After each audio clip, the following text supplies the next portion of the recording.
Lab, a fast-tech production, and I'm your host, Uche Teresa Izuko. Today, we're going to be talking about a movie titled Imperfection. Imperfection is a Nollywood movie, a Don Escader Entertainment Limited production. And I can tell you a couple of good things about this movie. Okay, I did enjoy watching it. It was a four-part movie. I could see the characters actually trying their best to be in control and also trying to live out the expectations in carrying out the roles of the characters in that story.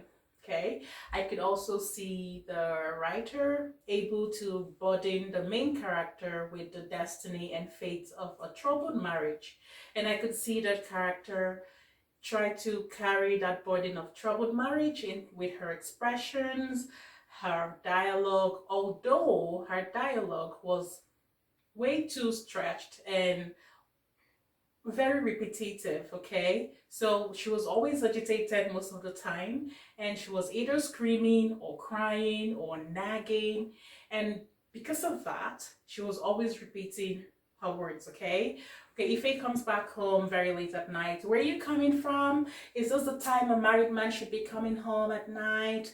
Where are you coming from? Is this a time? Where have you been? Where have you been? Where have you been? Where are you coming from? Is this the time a married? Okay, so if we cut out how many words she has to say over and over and over again, saying the same thing over again, I think the movie could have possibly become one part, maybe two-part movie rather than four. Okay, also the part where the girls were having a girls' night out and they were driving to, a club or a party or something, we didn't have to watch the girls drive the whole way. Okay, because I just sat there watching three ladies in the car, three dancing ladies, and I watched them drive all the way to wherever they needed to be. I didn't have to see that. Okay, those clips actually add to the movie and make it extremely or unnecessarily long. Okay, also the scene where Ife cheated on his wife for the first time and he was crying, oh, I just cheated on my wife. If we cut out the two or three times we had to show Ife crying, Emeka crying, Ife crying, that movie could have comfortably become a two-part movie rather than four. Okay, I will give you more examples. The scene where Uncle Edozie finished eating and was asking Amaka to clear the dishes. Okay, I know the writer was trying to represent Uncle Edozie as maybe an annoying character in that sense, but asking Amaka to remove the dish after you're done eating, we could comfortably remove that scene. Okay, and also the scene where Uncle Edozie was questioning Emaka going out with the baby. Where are you rushing to? Your husband is going upward, you're going downward. Let me be in the middle. That scene too, I think, wasn't necessary. Okay, we could have comfortably removed that scene.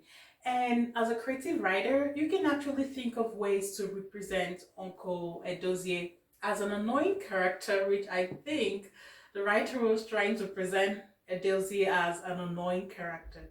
And really, the character Uncle Edozie actually tried his best to be annoying, which is really good. He actually got me pissed off, really. So there are a couple of things there that I think if the scriptwriter didn't put that in the story, the movie would have comfortably become a two-part movie series. Okay? Also the scene where Amaka commits suicide. Okay? Now, I'm going to talk about motive, intent, and cause of action. Okay? Before Amaka committed suicide, she did put out messages on her WhatsApp, or she did give out a clue that something is not right. She was mentally troubled. Now the scene where Adora calls up Angela to say, Did you see the message that Amaka is sending? I think something is wrong. We really need to help her. We need to get to her before it's too late. I think I have a bad feeling about this. Okay? So now the motive is Amaka committing suicide. Okay? The intent is saving her life. So Adora and Angela, their intent there was to save Amaka's life. But when Angela said, okay, Adora, wait, let me come and pick you. When I pick you, then we'll go check on Amaka. That has defeated the purpose there. Okay, as a script writer, I probably will not put that there. Okay, now that has defeated the motive. So the intent is to save Amaka's life. So look at it this way. By the time Adora picks up Angela, Amaka would have committed suicide. Okay, except the writer was trying to tell us that there was no way. Well, finally Amaka would have still committed suicide. Okay, that was the story was meant to be, that Amaka commits suicide. But the scene where, or the dialogue or the act where Angela tells Adora, okay, let me come and pick you before we get to Amaka, it didn't sound to me like someone that was in a hurry to save Amaka's life. It didn't sound to me that way. So that act or that scene should have completely, it shouldn't be there. If it wasn't there, there would still have been a suicide anyway.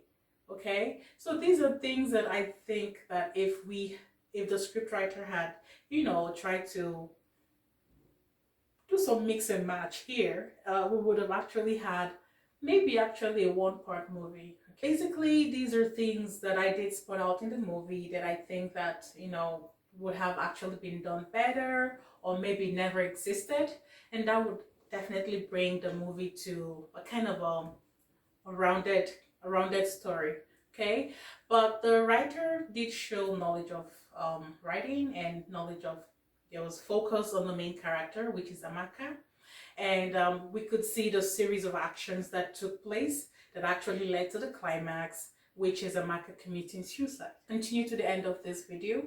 You will see their detailed analysis of this movie, and subscribe to our channel, Criticub. I'm also on Instagram, criticub_fastide_production. Send me an email at criticub@gmail.com. All right, I'm your host, Uche Teresa Azuko for Criticub. See you soon.